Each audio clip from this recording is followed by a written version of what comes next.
Hey everyone, this is Tar here and welcome to video number 11 of our free D2D crash course जिसका नाम है CML under 30 days.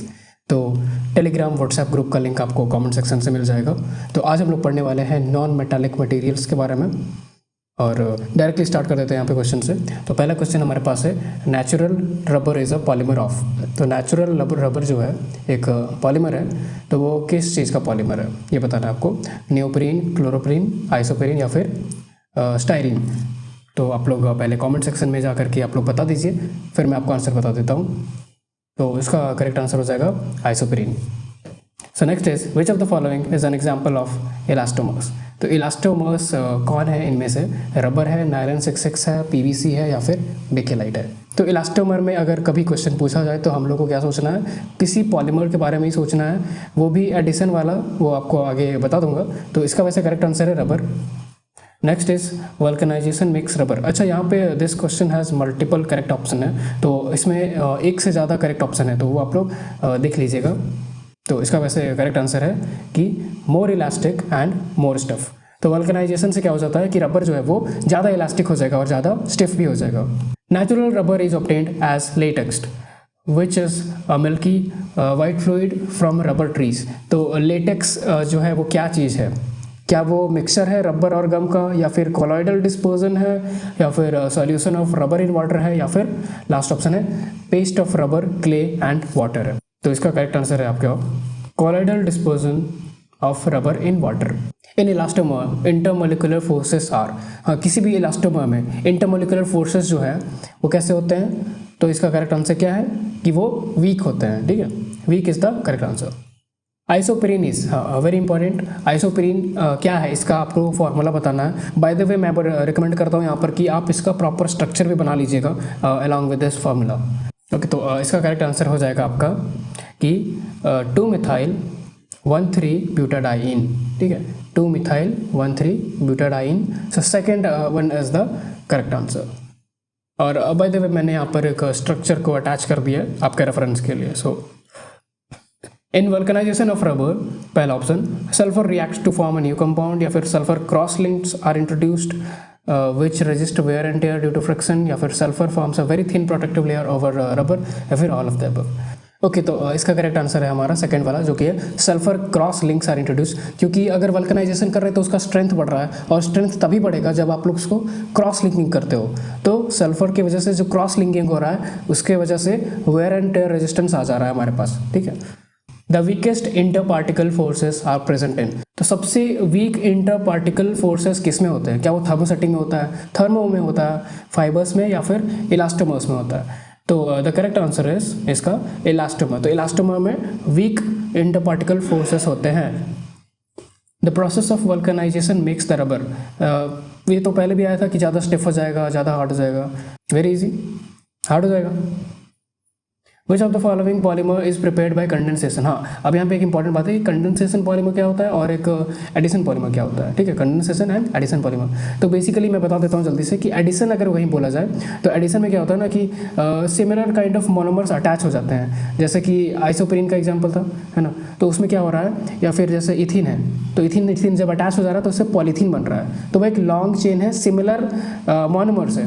ठीक है, but अगर condensation की बात करी जाए तो कंडेंसेशन में क्या होता है कि दो अलग अलग हमारे पास दो या फिर दो से ज़्यादा हमारे पास अगर मोनोमर्स हैं डिफरेंट काइंड्स ऑफ, तो वो क्या करते हैं, दोनों कंबाइन करते हैं और एक पर्टिकुलर हमारे पॉलीमर का फॉर्मेशन करते हैं, but along with some by products. ठीक है, तो बाय प्रोडक्ट्स निकलता है कंडेंसेशन में, एडिशन में बाय प्रोडक्ट्स नहीं निकलता है, याद रखना है। ठीक है, तो इसका करेक्ट आंसर हो जाएगा आपका नायलॉन 66, क्योंकि इसमें दो अलग अलग तरीके के कंपाउंड्स या फिर ये जो मोनोमर है वो यूज़ हो रहे हैं, तभी ये नायलॉन का फॉर्मेशन हो रहा है। अब आप लोग कमेंट करके ये बताइए कि नायलॉन का मोनोमर का नाम क्या है।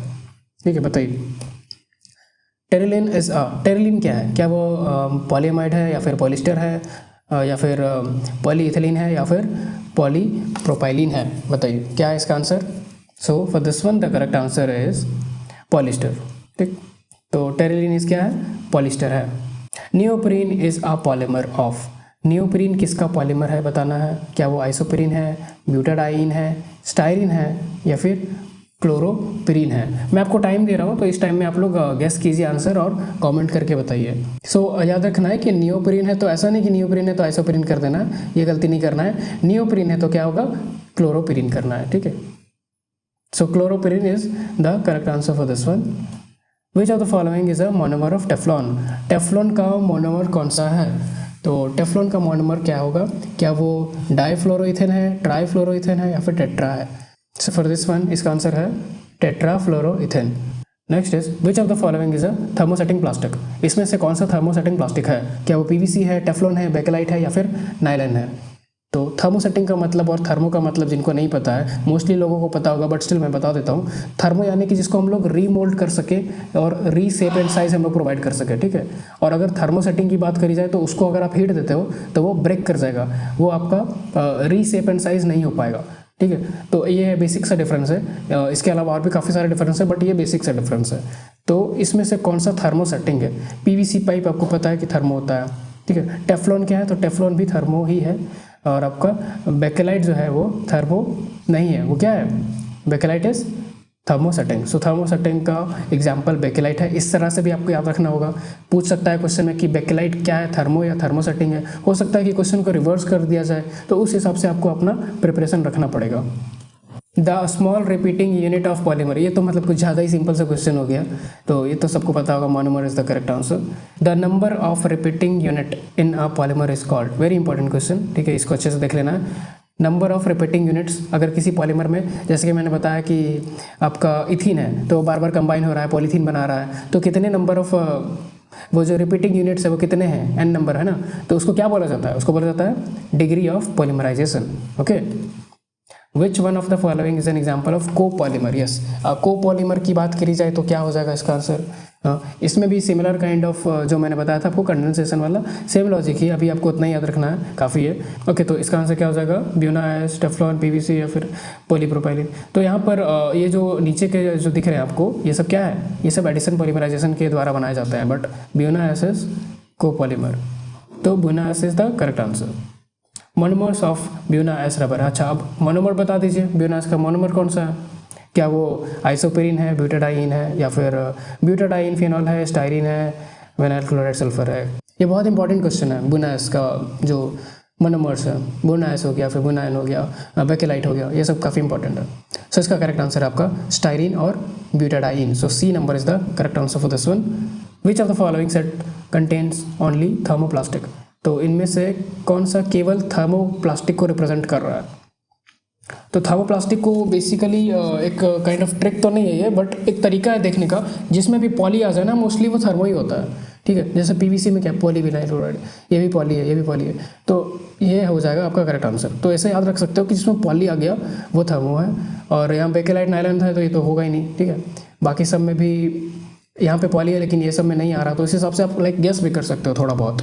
अगर 50-50 चांसेस हैं, लेट्स से कि अगर आपके दो ऑप्शंस आपको पता है कि ये तो होगा ही नहीं, और उसके बाद आपके पास दो ऑप्शन बच रहे हैं, उसमें से अगर आपको चूज़ करना है, देन आप डेफिनेटली मैं बोलूँगा कि रिस्क ले लीजिए और वहाँ पर आप काम कर सकते हो। और मैक्सिमम रिस्क तो मैं बोलूँगा ज़्यादा नहीं लेना है, इसमें सेफ गेम खेला जाता है, तो आप मोस्टली लाइक 4 to 5 क्वेश्चन कीजिए, उससे ज़्यादा मत ही कीजिए तो बेटर होगा, मैं तो ये बोलूँगा। अ condensation polymer among the following polymers. Condensation इसमें से कौन सा है? मैंने बताया था एडिशन होता है, कंडेंसेशन होता है, तो कौन सा है कंडेंसेशन के लिए? द करेक्ट आंसर इज, ये तो बताया गया, ये सब क्या है? एडिशन वाला ही है ना, पीवीसी वगैरह, लेकिन ये जो डैक्रॉन है ये आपका कंडेंसेशन है, डैक्रॉन, ठीक है। One of the important uses of bakelite for baking. हाँ, बेकेलाइट का किस चीज़ के लिए इस्तेमाल किया जाता है? तो बेकेलाइट सबसे पहले तो थर्मोसेटिंग प्लास्टिक है, बहुत ही हार्ड है ना, तो वो इंसुलेटर के जैसा काम करता है, इसीलिए हम लोग उसको इलेक्ट्रिकल स्विचेस में इस्तेमाल करते हैं। Then we have polymer obtained by condensation polymerization as. तो कंडेंसेशन पॉलीमराइजेशन करने के बाद हमें क्या मिलेगा? क्या वो पॉलीथीन मिलेगा, टेफ्लॉन मिलेगा, पीवीसी मिलेगा या फिर बेकेलाइट मिलेगा? कंडेंसेशन पॉलीमराइजेशन करना है, तो अगेन जितने भी पॉली वाले हैं वो सब एडिशन से ही आ रहे हैं, इसको छोड़ के, बेकेलाइट को छोड़ करके, जिसका अभी बताया गया था use, electrical switches, right. Bakelite is obtained from, हाँ, अब बेकेलाइट का जो है मोनोमर, उसके बारे में बताइए। बेकेलाइट का पहला मोनोमर तो खुद दिया हुआ है कि फिनॉल होता है, सेकंड वाला कौन सा है? और यहाँ पे फॉर्मूला दिया हुआ है, हाँ। तो सेकेंड वाला का नाम है फॉर्मल्डिहाइड। फॉर्मल्डिहाइड का फॉर्मूला क्या है? HCHO। So D number is the correct answer. Okay, a plastic which can be softened on heating and hardened on cooling is called. ये वही हो गया कि मैंने बताया था ना कि अगर हम लोग सॉफ्ट कर रहे हैं तो कैसे करेंगे? हीट देके करेंगे। तो अगर किसी प्लास्टिक को हीट देने से वो सॉफ्ट हो जा रहा है तो वो रीमोल्ड कर पा रहे हैं, तो वो कौन है? वो थर्मोप्लास्टिक है। लेकिन यहाँ पर एक और चीज़ देखने वाली बात है कि एंड हार्डेंड ऑन कूलिंग लिखा हुआ है, तो हो सकता है क्वेश्चन में सॉफ्टन वाला बात ही ना बोले, हो सकता है सिर्फ हार्डन वाला बोले। ठीक है, तो इस हिसाब से आपको देख लेना होगा कि क्या वो रिवर्स में क्वेश्चन पूछा जा रहा है या डायरेक्टली पूछा जा रहा है, उस तरह से आपका प्रिपरेशन होना चाहिए। विच of the following is fully fluorinated polymer. तो इसमें से कौन सा फुल्ली फ्लोरिन किस में है ये बताना है। सिंपल सी बात है कि फ्लोरिन किस में है। तो थोड़ी देर पहले मैंने बताया था टेफ्लॉन वाला। ठीक है, then we have polythene. Is polythene क्या है? क्या वो थर्मो है, थर्मोसेटिंग है, या फिर दोनों है? तो पॉलीथीन तो थर्मो है। ठीक है, तो thermo is the correct answer. Asbestos is, asbestos क्या होता है? एक इंसुलेटिंग मटेरियल होता है। ठीक है, हीट को रेजिस्ट करता है, आपको पता होगा इंसुलेटिंग मटेरियल होता है। तो वो क्या सिंथेटिक होता है, ऑर्गेनिक होता है, इनऑर्गेनिक होता है, या फिर सिंथेटिक में थर्मो है और एक सिंथेटिक में थर्मोसेटिंग है। तो इसको याद करें ना कि एस्बेस्टोस है वो एक इनऑर्गेनिक कंपाउंड है। ठीक है, इनऑर्गेनिक सॉलिड है जो कि इंसुलेट करता है, इंसुलेटिंग मटेरियल है। नेक्स्ट है विच of the following is a thermosetting plastic. इसमें से कौन सा थर्मोसेटिंग है?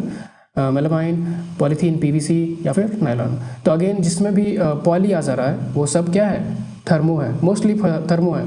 तो ये सब अब बोलोगे इसमें नायलॉन में तो नहीं आया, but if you read about the monomers तो फिर आपको पता चलेगा कि हाँ इसमें भी पॉली ही है, ये भी एडिशन पॉलीमराइजेशन से ही हो रहा है। बट मेलामाइन जो है वो ऐसा नहीं है, वो कंडेंसेशन से बनाया जा रहा है और उसके लिए दो अलग अलग मोनोमर्स चाहिए। The product of addition polymerization reaction is, addition polymerization अगर आप करते हो तो क्या मिलेगा? क्या PVC मिलेगा, नायलॉन मिलेगा, टेरिलीन मिलेगा, या फिर पॉलीएमाइड मिलेगा?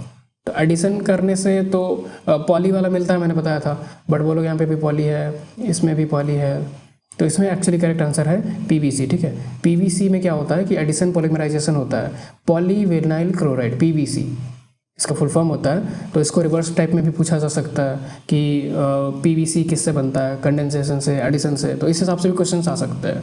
तो इसको बेसिकली याद ही रखना है एक तरह से। लास्ट क्वेश्चन हमारा 30 नंबर है, plastics which when moulded once cannot be softened by heating are called. हाँ, तो जो मोल्ड कर दिए बट उसको फिर से हीट करने से कुछ हो नहीं रहा, उससे फ़र्क नहीं पड़ रहा, तो ये कौन सा है? तो ये तो आई गेस आप लोग बता ही सकते हो, उसका आंसर मैं छोड़ रहा हूँ, आप लोग बता दो क्या होता है, क्योंकि मैंने बताया था कि अगर सॉफ्ट हो जाएगा तो थर्मो है, तो सॉफ्ट नहीं हो रहा तो क्या हो जाएगा? सिंपल है ना, कमेंट करना है। तो ये आप लोग देख लेना, और अभी तक यही है। This is for now. I hope कि आप लोगों की तैयारी अच्छी चल रही होगी, और अब तो टाइम बिल्कुल भी नहीं बचा है। और हाँ, बाय द वे जिन्होंने भी एडमिट कार्ड डाउनलोड नहीं किया है तो एडमिट कार्ड आपके वेबसाइट जो है JCECB वहाँ पे पब्लिश हो चुका है। आपको बेसिकली लॉगिन करना है पहले, उसके बाद आपको एडमिट कार्ड डाउनलोड करने का ऑप्शन मिलेगा। सो जिन्होंने भी डाउनलोड नहीं किया है आप लोग डाउनलोड कर लेना। और हाँ, जो आपका सेंटर है वहाँ पर आप अपने साथ एक ID प्रूफ ले जाना मत भूलना, या तो आधार कार्ड हो या फिर पैन कार्ड हो, डजेंट मैटर, तो देख लेना वो। और जिसमें आपका लेटेस्ट फ़ोटो है मैं तो बोलूँगा वही वाला ले जाना। लाइक बहुत सारे ऐसे भी लोग हैं जिनके आधार कार्ड में बहुत पुराना फ़ोटो है, मैं खुद हूँ उनमें से एक, तो मुझे एक्चुअली मना कर दिया गया था कहीं पर, then I had to show my PAN card. तो उस हिसाब से मैं बता रहा हूँ कि आप लोग जिसमें लेटेस्ट फ़ोटो हो वही वाला डॉक्यूमेंट या फिर वही वाला कार्ड आप दिखाएँ तो ज़्यादा बेटर होगा। So this is it for now. That's all for this one. See you in the next one. Bye bye and take care.